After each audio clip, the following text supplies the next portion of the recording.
Connor, over to Manchester City. We've spoken a little bit before the show about Kevin De Bruyne and where he still fits in with Manchester City and if he'll be there next year. But Charles de Ketelaere is a player who's been linked as potentially a replacement for De Bruyne, someone who can play many roles for Man City. Do you think he might make the move this coming summer? I'm not sure anyone's going to be making the move this coming summer to Man City. What's going on with them? We'll touch on that in a minute. But De Ketelaere, I think he's pretty much being linked with them because he's Belgium. Like, people just put like nationalities two and two together. Oh, he'd be perfect. The mini De Bruyne, whatever. I can't see that move happening. He's contracted until 2027 or something with Atalanta. Maybe they'll look to move him on if he doesn't sign a new deal. But you'll find with a lot of these players, if they don't like sign new deals, the club will just want to sell them because they're not worth anything to them if they're going on free. I think with Man City, they went big this January because they had to go big this January. They don't know what's going to be happening with those charges, which are probably going to come out in the next couple of months, probably sooner than that actually, the actual outcome of them. And for being realistic here, I'm pretty sure they've been found guilty on quite a lot of the counts, not all of them. Again, we'll find out officially soon. But yeah, I mean, you'd more than likely looking at a transfer ban, minimum, like 1 or 2 windows. Yeah, but going off on tangent on Manchester City and these charges, if whatever the result is, unless they're cleared of everything, there's going to be an appeal, and then there's going to be an appeal back, and then there's going to be another hearing, and we're going to kick this can down the road.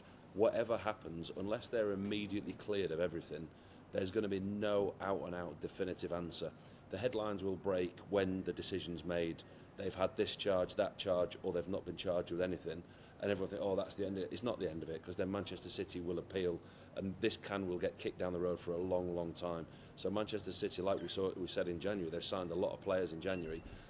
You look at the end of the season, they're still going to be able to trade at the end of the season, because with the lawyers, with what they're doing, if they're found initially guilty, again, very hypothetically, if they are found guilty of all these charges, they're going to appeal every one of them, which will take months, years.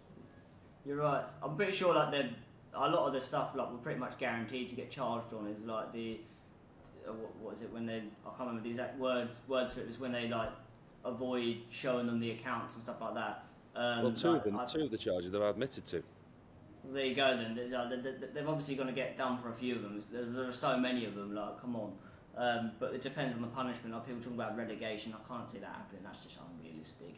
I doubt they'll go back like on historical like things they've won. They won't go back on that. It's just too much of a mess. But like you said, Paul, there's going to be a lot of appeals. You're then going to get a load of like teams who have suffered from Man City, if they have cheated, should we say, have been relegated and lost hundreds of millions of pounds because of Man City. We missed out on Champions League this season because Man City cheated, whatever.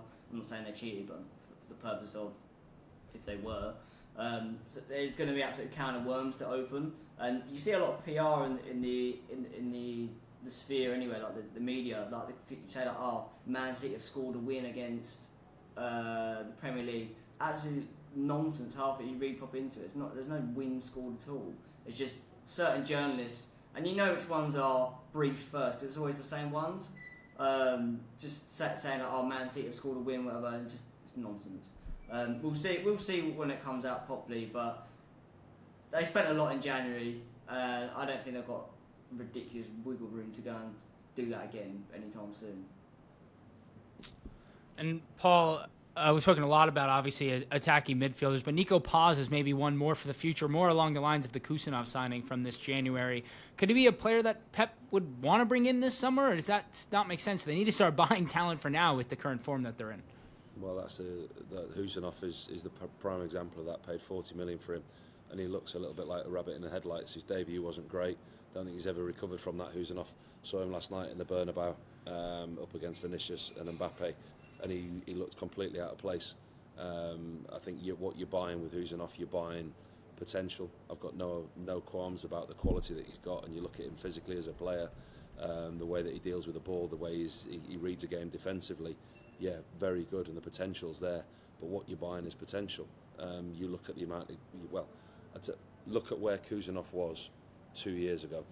Look at the transfer fees that has been paid for him over the last 2 or 3 years, and it gives you an indication of his rise to playing in the Bernabeu, going up one against Vinicius.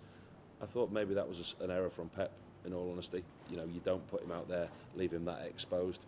And I'm off topic again, but Nico Paz, he's a player of similar age, similar ability, but in a different area of the pitch.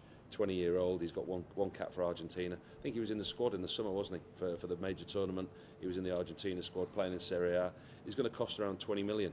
Contracted till 2028, I believe, and he is a definite player for the future. But he's not a player that's going to come into Manchester City, hit the ground running and solve immediate problems.